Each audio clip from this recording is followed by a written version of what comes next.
गुरु चरण सरोज रज निज मन मुकुर सुधारि।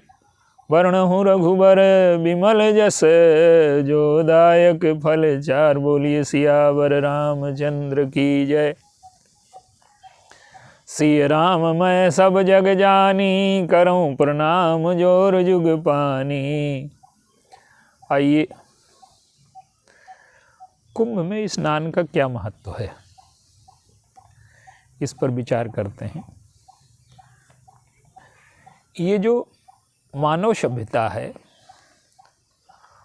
और मनुष्य को पूर्णता तक पहुंचाने की जो पद्धति है, उसे हमारे ऋषियों मनीषियों ने खोजा था, उसको जीवन में उतारा था। आप देखिए, आज विज्ञान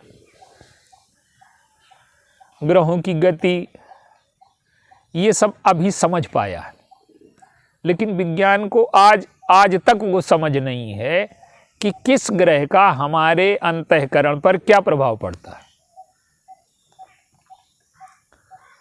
जैसे आज विज्ञान बताता है कि मंगल पृथ्वी से टूट करके बना, और हमारे तो शास्त्रों में जाने कब से है कि भूमिपुत्र कहते हैं उसको, मंगल को। तो ये जो कुंभ का संयोग है, ये बृहस्पति 12 वर्ष में जब चक्कर लगाता है सौरमंडल का, तो सूर्य आत्मा का प्रतीक है, चंद्रमा मन का प्रतीक है, बृहस्पति बुद्धि का प्रतीक है। तो ये जब इस स्थिति में आते हैं, एक विशेष स्थिति में जब कुंभ पड़ता है, तो ये हमारे अंतःकरण के परिवर्तन में बहुत बड़ा योगदान होता है। अब पौराणिक आधार इसका क्या है कि भगवान के जो हम 24 प्रमुख अवतार मानते हैं, उसमें 5 अवतार तो समुद्र मंथन में ही हो गए। कच्छप रूप में भगवान स्वयं हैं, धन्वंतरि के रूप में भगवान आए, मोहिनी रूप बनाया उन्होंने, अमृत के रूप में वो स्वयं हैं, मंदराचल के रूप। तो भगवान के इतने अवतार एक साथ कभी नहीं हुए। तो ये जो कुंभ का स्नान है, ये हमारी चेतना को बदलने का विज्ञान है। संसार में कोई धर्म, कोई भी सभ्यता इस स्थिति तक नहीं पहुंच पाई जहां हम लाखों साल पहले पहुंच चुके थे। संसार केवल इस बात में अभी विज्ञान ने निपुण किया है कि किया क्या जाए, पर करने से नहीं, होना क्या है। तो हमारी अंतःकरण की चेतना ऐसी बदल जाए। सारा संसार द्वंद्व की भाषा में सोचता है, लेकिन हम द्वंद्व से ऊपर उठ करके सोचते हैं। किसी भी धर्म ने स्वर्ग नरक से आगे नहीं, लेकिन हमारे यहां स्वर्ग नरक से ऊपर मोक्ष है, तीसरी स्थिति जीवन के संपूर्णता की। सुख दुख से ऊपर उठ करके आनंद है। तो अंतःकरण को जो बदलने की प्रक्रिया है, उसमें ग्रहों का सहयोग और भावधाराओं का सहयोग, लाखों सालों से जहां पवित्र भावधाराएं, देखिए जब ये तीर्थराज प्रयाग में कुंभ पड़ता है, तो 3 प्रकार का अमरत्व यहां प्रकट होता है। पहला ज्ञान का अमरत्व, दूसरा भाव का अमरत्व, और तीसरा व्यवहार का अमरत्व। 3 नदियों का संगम है वहां। सरस्वती गुप्त है, तो ज्ञान गुप्त होता है। ज्ञान प्रकट होता है। ज्ञान का अर्थ ही है ज्ञान मान जहां एको नहीं। तो सरस्वती दिखती नहीं है, तो ज्ञान गुप्त रह करके भावना और व्यवहार में प्रकट हो, यह ज्ञान की सार्थकता है। जैसे भगवान नाम है उनके जीवन में, वो तो ज्ञान, साक्षात ज्ञान ही है। तो वो व्यवहार में भावुकता से भरे प्रकट होते हैं। भावुकता है उनके हृदय में, तो ज्ञान भावना और व्यवहार में प्रकट हो। तो कुंभ में द्वंद्व से ऊपर उठ करके अंतःकरण की जो स्वच्छता है और इस प्रकार हमारा अंतःकरण स्वच्छ हो जाए कि वो अमरत्व तक पहुंच जाए। तो भाव की स्वच्छता, हमारे ज्ञान की स्वच्छता क्या है? उपनिषद कहते हैं कि कोई दूसरा है ही नहीं ब्रह्म के अलावा, एको ब्रह्म द्वितीयो नास्ति, कोई दूसरा नहीं है। यह ज्ञान की पराकाष्ठा है, क्योंकि जीवन में जो कुछ दिखाई देता है वो अंतःकरण के माध्यम से ही से तो दिखाई देता है। हमें सुंदरता दिखाई देती है तो काम है अंतःकरण में, इसलिए सुंदरता दिखाई देती है। लोभ है इसलिए अमीर गरीब दिखाई देता है। तो अंतःकरण पूर्णतः स्वच्छ होकर के निर्मल और पारदर्शी हो जाए, और ऐसी स्वच्छता जो जीवन में फिर अस्वच्छता में न बदले। तो जब हम कहते हैं कि सब कुछ ब्रह्म है, इसका अनुभव होता है, ये ज्ञान है, लेकिन वही जब व्यवहार में उतरता है, भावना में आता है, तो वसुधैव कुटुंबकम कहते हैं। तो हमारे देश में व्यवहार में थोड़ा कमियां रही, जो ज्ञान और भावना थी वो व्यवहार में नहीं उतर पाई, इसलिए जातिवाद यहां समस्या रही। लेकिन कुंभ क्या है कि वहां प्रत्येक देश से और दुनिया से प्रत्येक नागरिक आता है, तो वहां व्यवहार का भी अमृत प्रकट होता है, ज्ञान का भी प्रकट होता है और भावना का भी प्रकट होता है। वहां कोई न भेदभाव है, वहां मनुष्यता शिखर पर पहुंच जाती है। तो जो चेतना को बदलने का विज्ञान है, हमारी चेतना इतनी स्वच्छ पारदर्शी पवित्र हो जाए कि हमारा जीवन सुख दुख के द्वंद्व से ऊपर उठ करके मोक्ष को स्पर्श कर ले। और जब वो मोक्ष को स्पर्श कर लेता है तो हमारे जीवन में बाहरी समस्याएं आएंगी। आज देखिए, आज व्यक्ति समझता है आज तो तीर्थों को पर्यटन बना दिया गया, सब चीज को हम अर्थ के हिसाब से सोचने लगे। धर्म, आध्यात्म और विज्ञान का पक्ष गायब हो गया। अधिकांश लोग क्या करते हैं? देखिए, लाभ तो मिलेगा, लेकिन आप एक दृष्टांत देखिए। एक सीसी में गंदा जल भर लीजिए और उसको गंगा में डुबो दीजिए, ऊपर से डाट लगी हो उसमें, तो वो चाहे जितने दिन तक गंगा में पड़ी रहे, उसकी अंदर की गंदगी न जाएगी।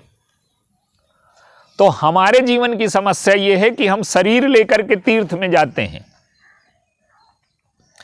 और शरीर को स्वच्छ करके लौट आते हैं, और अंतःकरण की गंदगी ज्यों की त्यों रहती है। वो शीशी का जो दृष्टांत है, तो ये शरीर है, ऊपर का ढक्कन शीशी, और वो जो अंदर भरा हुआ है वो गंदा जल, वो हमारे अंतःकरण की चेतना है।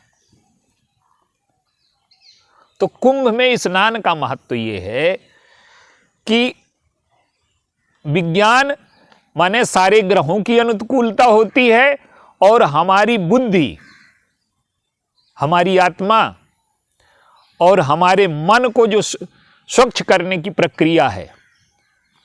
तो जब हमारा मन, बुद्धि, अहंकार और चित्त सब स्वच्छ हो जाते हैं तो हम द्वंद्व से परे हो जाते हैं।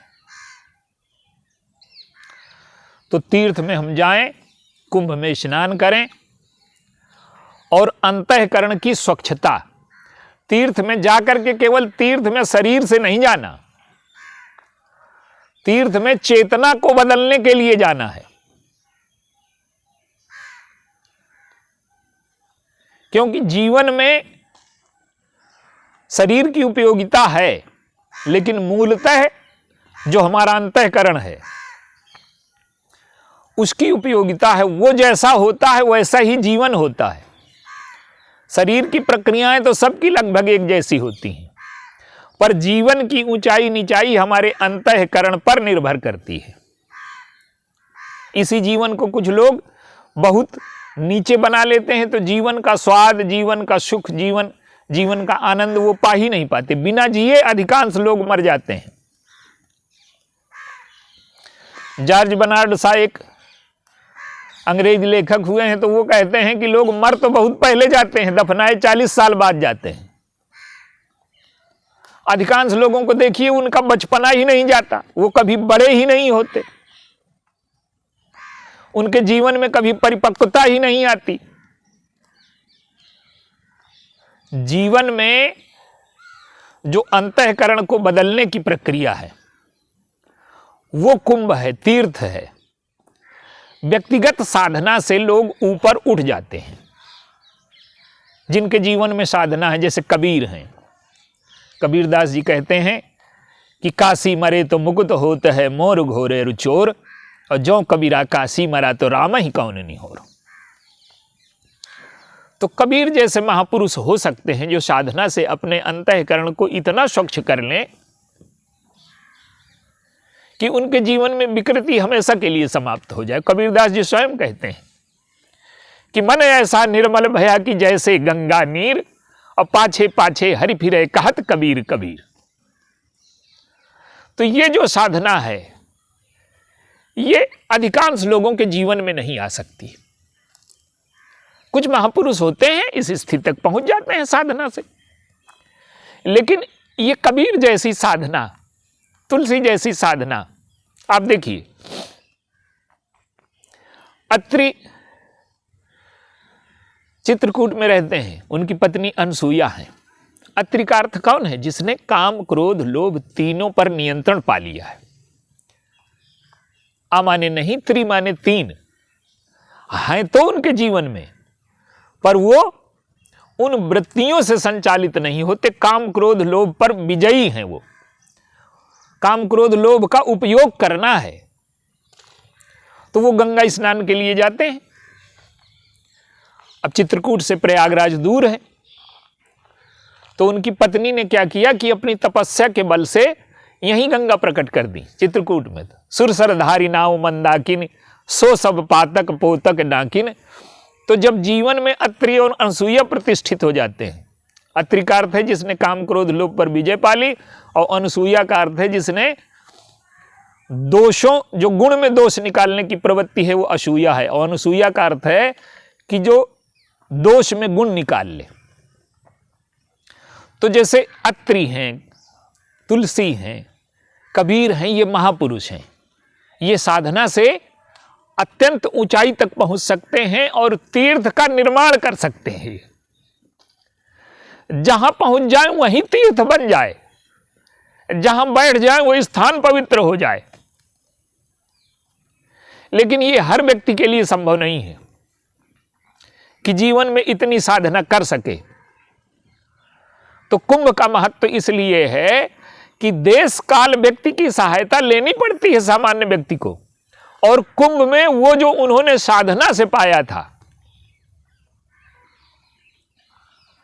हम कुंभ में स्नान करके वो पा सकते हैं जो कबीर ने पाया, जो अत्रि जी ने पाया, जो गोस्वामी जी ने पाया, जो अनेकों महापुरुषों ने पाया। तो हमारा जीवन इतना शुद्ध। अच्छा, तीर्थ में अब जब हम जाते हैं तीर्थ में तो शरीर लेकर के गए, शरीर लेकर के लौट आए। तो जब हम कुंभ में जाएं तो स्नान करें, त्रिवेणी है वहां, स्नान करें और अमृत का कुंभ अपने हृदय में लेकर के लौटें। जैसे भरत जी हैं, चित्रकूट गए वो, तो जब चित्रकूट गए तो चित्रकूट में उन्हें क्या दिख रहा है? सचिव विराग विवेक नरेशु, समय सुहावन पावन देशु, भट जम नियम शैल रजधानी, शांति सुमति सुच सुंदर रानी। तो उन्हें क्या दिख रहा है? वैराग्य सचिव है, विवेक राजा है, शांति सुमति और सुचिता तीन रानियां हैं, और यम नियम के सैनिक हैं। और उन्होंने किया क्या है? जीत मोह महिपाल दल और शहित विवेक भुआल। मोह रूपी शत्रु को परास्त कर दिया है उन्होंने। तो विवेक राजा ने मोह रूपी शत्रु को अपने बल से परास्त किया है। तो गोस्वामी जी कहते हैं कि नहीं, राम चरण आश्रित चित चाऊ, माने विवेक राजा ने राम चरणों के प्रेम के भरोसे मोह को परास्त किया है। तो माने जीवन में प्रेम का उदय हो जाए, जीवन में विवेक का उदय हो जाए, जीवन में शांति, सुमति, सुचिता आ जाए, यम नियम जीवन में आ जाए। तो जब ये चीजें, भरत जी जब चित्रकूट से लौटे तो यही सारी चीजें लेकर के लौटे। तो जब हम कुंभ में स्नान करें तो वो जो अमृत का कुंभ ही समय प्रकट है, जो देश काल व्यक्ति की अनुकूलता है व्यक्ति को, तो हमारा अंतःकरण, अगर हम शरीर में बैठ करके गए तो लाभ तो मिलेगा, पर वो लाभ न मिलेगा। जैसे हमने उदाहरण दिया कि वो जो गंदी शीशी है और उसकी ढाट बंद है और आप गंगा जल में डाल दीजिए तो वो गंदगी वही रहेगी।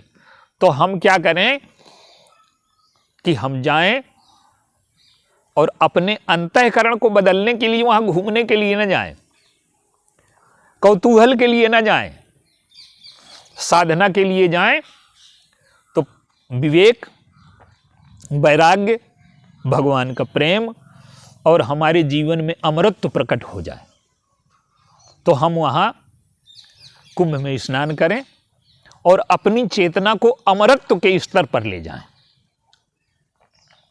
और जब चेतना हमारी शुद्ध हो जाएगी, हमारा अंतःकरण पूर्ण स्वच्छ हो जाएगा, तो हमारे जीवन में काम, क्रोध, लोभ, आप देखिए भरत जी लौट करके आते हैं तो भरत जी गद्दी पर खड़ाऊ बैठा देते हैं और सारा राज्यकाज चलाते हैं। एक स्थिति तो यह है कि हम काम, क्रोध, लोभ की वस्तुओं से ही दूर हो जाएं, इसे सन्यास कहते हैं। लेकिन एक सन्यास भरत जी का है कि वो गृहस्थ में हैं, उनके सामने सत्ता की चाबी है, सारा धन है, सारा वैभव है, सारा ऐश्वर्य है, शक्ति है, क्या नहीं है सत्ता में, चक्रवर्ती सम्राट हैं, लेकिन उनका जीवन पूर्ण समर्पित हो गया। देखिए, कुंभ स्नान का मूल अर्थ यह है कि अगर हमारा जीवन कर्म प्रधान है तो कुंभ में स्नान करें तो कर्ता वहां विलीन हो जाए, हम निमित्त बचें। अगर हमारा जीवन प्रेम प्रधान है तो वहां मैं गायब हो जाऊं, वहां केवल ईश्वर का प्रेम बचे। अगर ज्ञान प्रधान है तो द्वैत मिट जाए, अद्वैत बच जाए। तो कुंभ स्नान का अर्थ है अपने को मिटा देना, और अपने को मिटा करके जब ईश्वरत्व से जुड़ जाएंगे तो हमारे अंतःकरण में, हमारे जीवन में अमरत्व प्रकट हो जाएगा। और वो अमरत्व हम जीवन के द्वंद्व से ऊपर उठ जाएंगे। बाहरी जीवन तो सबका एक जैसा होता है, लेकिन अंदर ज्ञान का, प्रेम का, व्यवहार का अमरत्व हमारे जीवन में प्रकट हो जाएगा। और हम जहां बैठेंगे, जिस स्थान पर बैठेंगे, जिसके साथ बैठेंगे, वो स्थान, जैसे कबीर जैसे लोग जहां बैठ जाते हैं वही तीर्थ बन जाता है। तो जब हम जाएं तो अपनी चेतना को, अपने अंतःकरण को इतना स्वच्छ, पारदर्शी और अमरत्व से भर करके लौटें कि हमारा जीवन दूसरों के लिए और स्वयं के लिए वरदान बन जाए। बोलिए सियावर राम।